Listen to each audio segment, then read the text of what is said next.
The Miami Dolphins free agency plan may have been revealed on one specific position group. That is defensive line. The Miami Herald's Barry Jackson had a lot of news and notes surrounding what Chris Grier may do. We're going to break it down on today's show.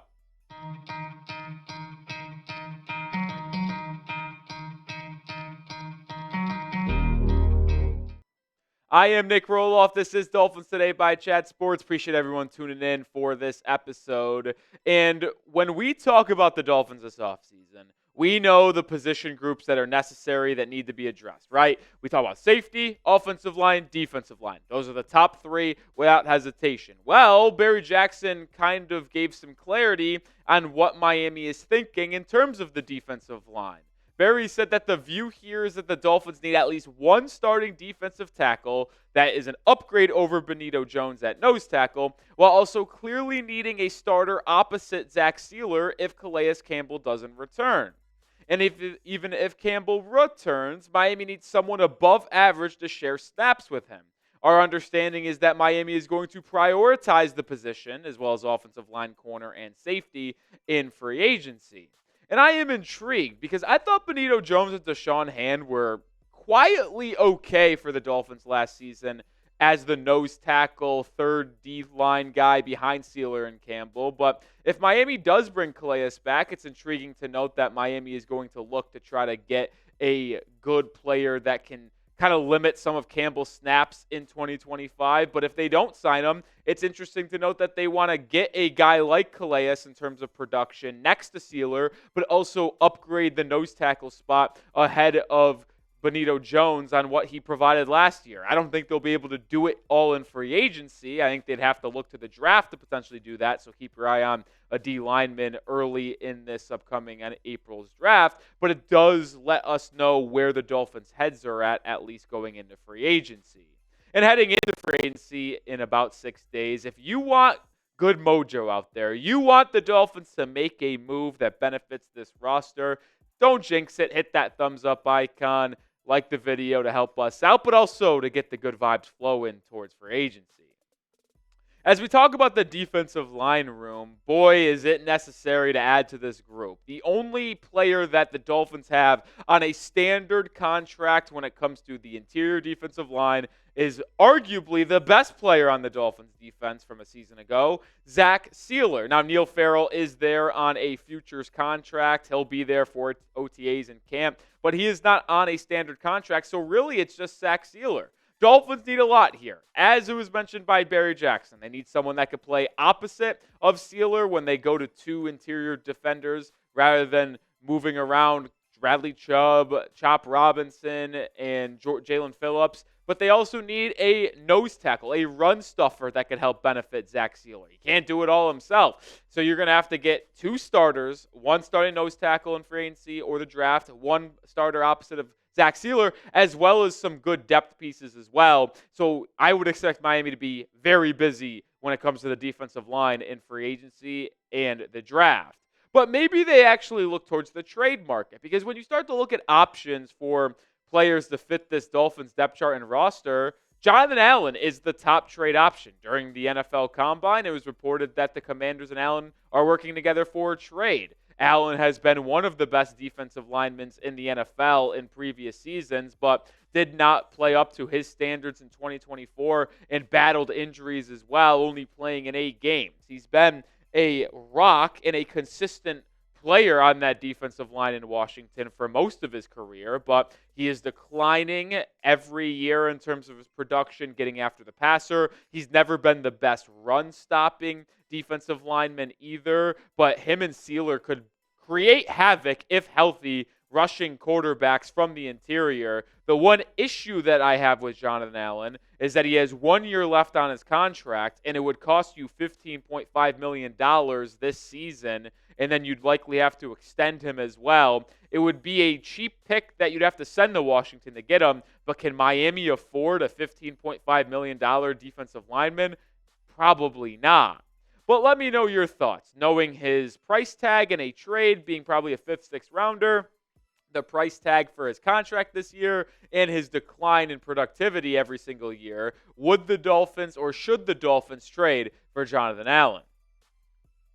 even though Jonathan Allen would be a splash name for this Dolphins defense, I am not trading for the former Pro Bowler. As I've mentioned with Miami, they need to acquire players that can benefit this roster on a cheap price tag. Jonathan Allen's $15.5 million price in salary for 2025 is just a little too much for Miami to take in with their needs on the offensive line and in the secondary at safety and corner. Allen would be a really nice addition next to Zach Sealer, but I think Miami would be better off allotting $15.5 million spread across different positions, veteran D linemen like Calais, Campbell coming back, or drafting defensive linemen. I would not trade for Jonathan Allen. So if the Dolphins aren't trading for Jonathan Allen, where could they go in free agency to add to this defensive line like Barry Jackson mentioned? Well, the two most expensive players, and maybe we just have one here, but one of them is Milton Williams, who dominated the game against the Kansas City Chiefs in the Super Bowl, had multiple sacks, was just in Patrick Mahomes' grill every single play, it felt like, from Philadelphia. He's likely going to get a bag.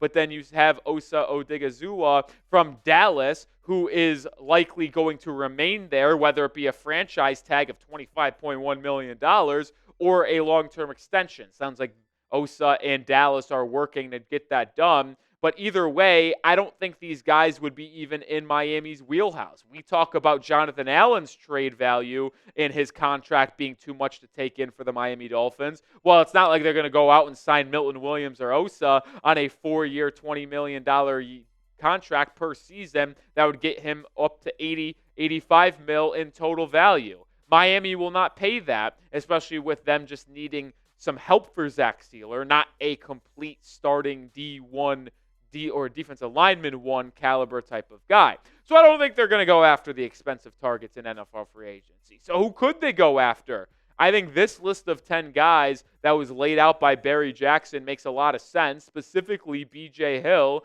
and Live Unzuruki. Hopefully I said that right, probably not. But there are some other interesting names on here as well. Former first-round pick Javon Kinlaw, who did some nice things for the New York Jets this past season. Greg Gaines is more of a run-stopping nose tackle, which makes him potentially a replacement of Benito Jones or an upgrade. Tershawn Wharton is an interesting name as well to keep your eye out for. These 10 guys are players I think Miami is more likely going to target due to them being more affordable, but also filling their roles of nose tackle, pass rushing. We'll talk about two of them in particular coming up in just a second. But we are sponsored by Prize Picks, the #1 daily fantasy sports platform out there. I play Prize Picks every single day. All you do is pick more or less on 2 or more player stat projections, and you have a chance to win up to 1,000 times your cash.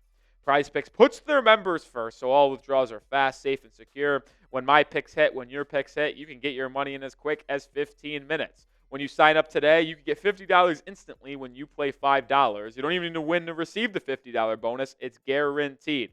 And with football gone, you could play daily basketball, hockey, golf, season-long baseball until that returns at the end of the month. Think Steph Curry will get more than 5 3-pointers, Giannis more than 35 points. Cook up your hot takes with your friends and win real money. I have a season-long projection for baseball, more than Paul Skeens and Tarek Skubal strikeouts, and then more than Jarren Duran home runs as well. 3-player entry here. You can combine season-long with daily, different leagues. You can do it all on Prize Picks. So download the app today and use code CLNS when signing up to get $50 instantly after you play your first $5 lineup. One more time, download the app today. Use code CLNS to get $50 instantly after you play your first $5 lineup. Prize Picks. Run your game. When you talk about the exterior free agent list that we just showcased, I think the one that intrigues me the most is B.J. Hill. Now, he also might be the most expensive from that list, but it's because he is probably the best player and would be able to fill a big gap on that Dolphins defensive line.